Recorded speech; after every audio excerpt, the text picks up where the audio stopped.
Hello everybody and welcome back to my channel. Thank you so much for being here. I am super excited to go through this month's budget with you guys. We are closing out May. It was a whirlwind of a month and I barely made it, but we are here. So if you guys are into this, if you want to see any updates to my budget going forward, please hit that follow button and I will get right into the video. Starting with the bills.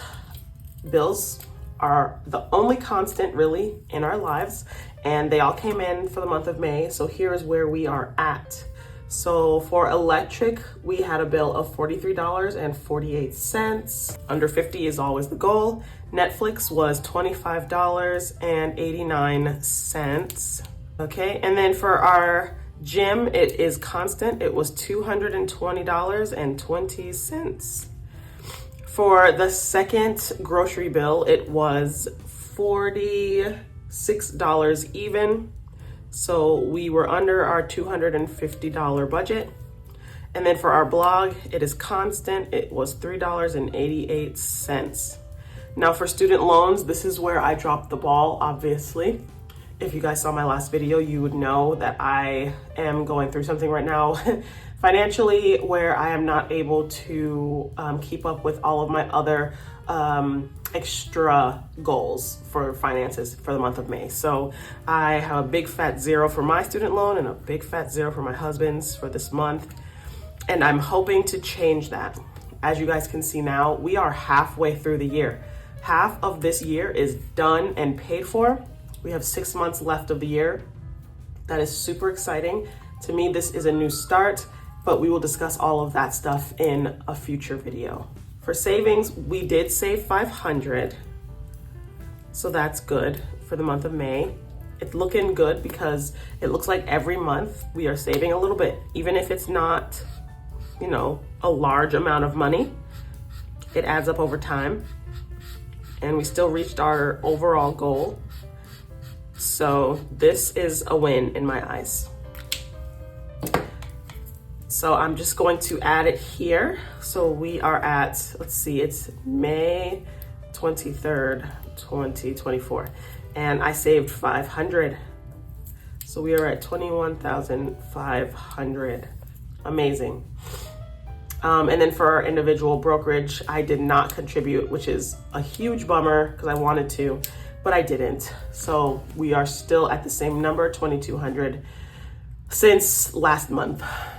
Roth savings, I mean, I still put the 500 in there. So yes, I will say that I did this 2024. I put 500 in there. So we are at 1,500. And that's honestly just like a mini sinking fund that I am putting in my other savings. So as you can see here, the goal, the total says 20,000, but there's an extra 1,500 in there because I have been putting 500 in there for the Roth IRA backfill at the end of the year. So that's where that money is coming from. Just in case any of you guys are wondering, we get to fill out one of these beans because we saved 500, yay. I wasn't expecting to be able to do that this month with everything that's going on. And so being able to do that is amazing. So I will take any win that I can. I didn't meet a single one of these. It was a hard month for Amazon. No commissions. I mean, with the economy going the way it is, nobody's really looking to spend any extra money, right? But I have seen an uptick in people being interested in budgeting their money, which is a good thing. That's one positive that I'm seeing out of this whole mess of an economy. So all my budgeters, please gather around here because you are all welcome. And I want to see what you guys are doing as well with your money. 20 no spend days didn't happen. And save $1,000 didn't happen. Can't win them all. And May really kicked my butt. So I was paid on the 23rd of May.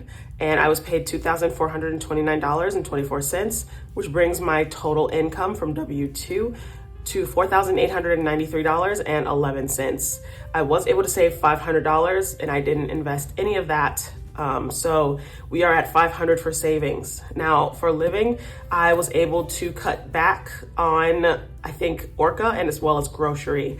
So my totals for living was actually a little under $200 less than what it should have been, with $1,497.48. Netflix is pretty standard, $25. I budget $30, so we're good there. For self-care, I did not spend the whole $325. I spent $260, so that's good. I didn't spend anything for pets, and I didn't pay off any debt. But my spending was atrocious, you guys. My spending for this month, thinking about it just makes me want to cry. We can get into more detail with it on this page, but just look at this. $2,191.67. That's how much I spent. And I budgeted $500 for spending. So what even is that? Let's see. $2,191.67 divided by 500. And then if I times this by 100, 438%. I spent 438.3% over my budget for the month of May. I spent that much for the month of May. This is almost half. This is almost half of what I had made this whole month, which to me is such a disappointment because I don't like things to not go the way that I need them to go, basically. Let me see, 2191.67 divided by 4175.2. Like, I want to cry saying this number. So out of my budgeted expenses, half of that, more than half of that, was spent on miscellaneous because of these fees that I will tell you guys about in my next budget video. That's super disappointing, but I'm trying to look at the bright side of things. This kind of sets me back a little bit, but I'm just hoping that, you know, we can come out on top in June. It just reminds me of the reason why I started using this book to begin with, which was that I literally spent $30,000 on miscellaneous spending last year. Like, it was insane to me that I could spend that much money. I left off at 511 here, and I had a few other things come up. So I did have a Patreon payment that came up on the 19th, which was $5.52. And then I also bought some Mexican food with my husband, which was like $15.23. Not too bad.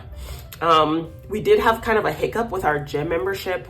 Sometimes we guest pass each other in, and my husband fell ill, so he no-showed. So I got charged because I was the one that used my guest pass. And then I ended up zelling him $55.50 for a stupid purchase that we made while we were out having fun.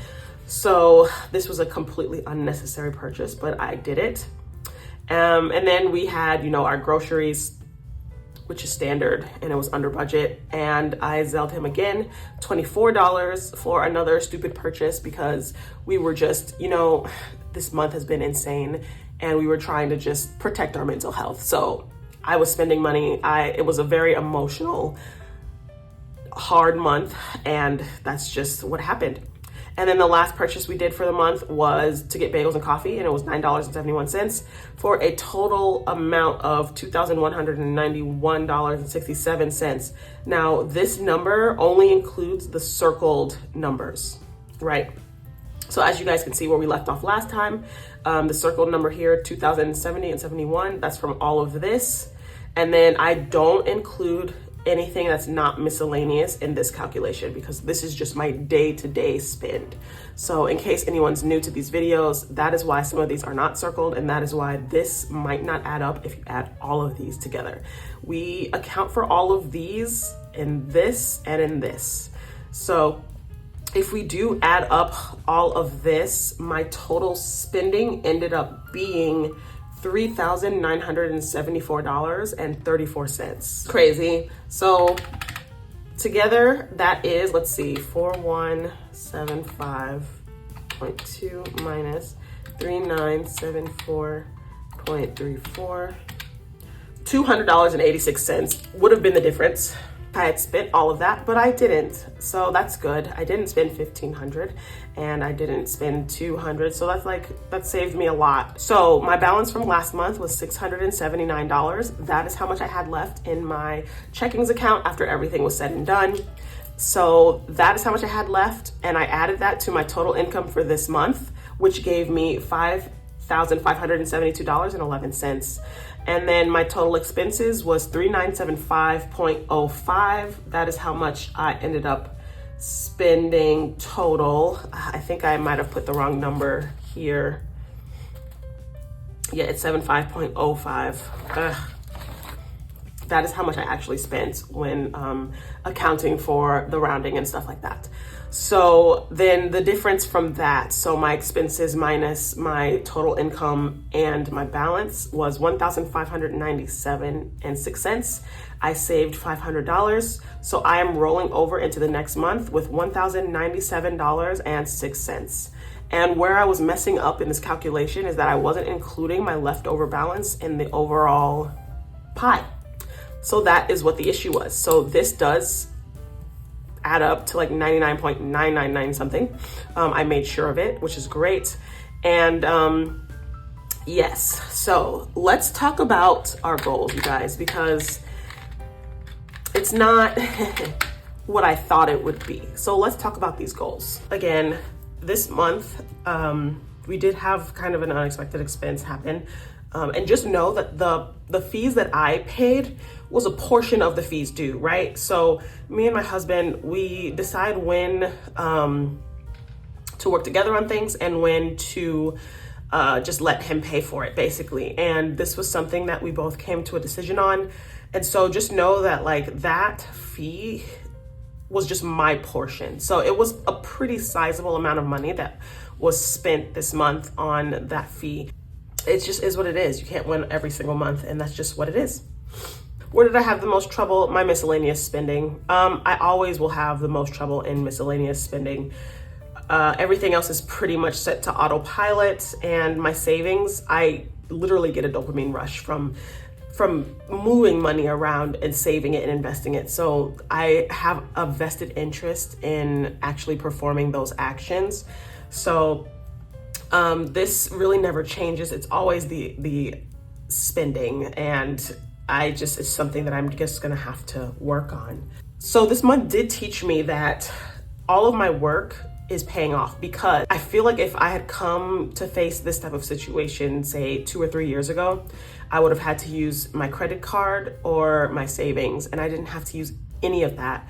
And I do have some left over still for any leftover fees that might come up at the end of the month.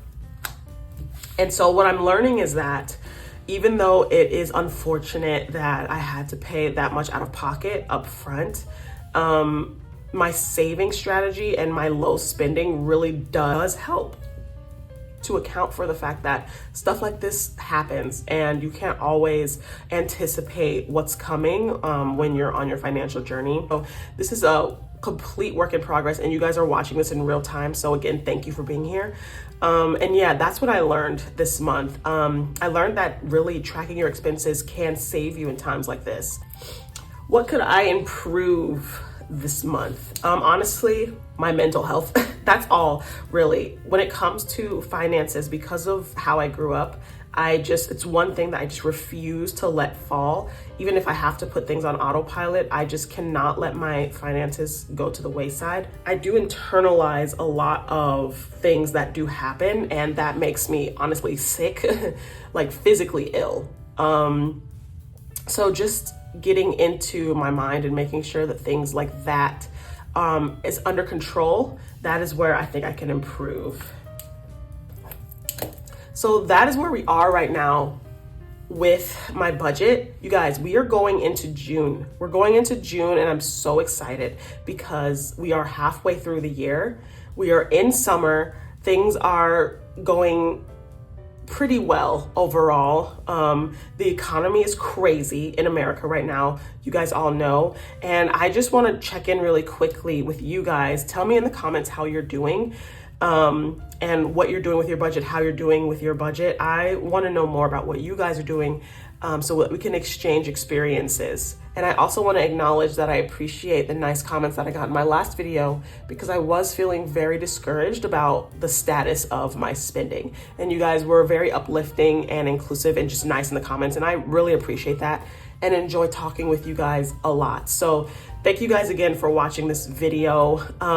By the time you guys watch this video, I will be hiking the Oregon, the Oregon trails. So let me know what you guys are doing also during the Memorial Day weekend. And I hope you guys are all getting some good, hard-earned rest, and you're able to relax during this crazy time and just take it easy for this weekend, this extended weekend. We all earned it. We're halfway through the year. We're approaching summer, and we gotta just recharge this weekend so that we can take the rest of the year by storm. You know what I'm saying? So thank you guys for being here. Thank you for watching this video, and I will see you in the next one. Enjoy your Memorial Day weekend, and I will talk to you next time.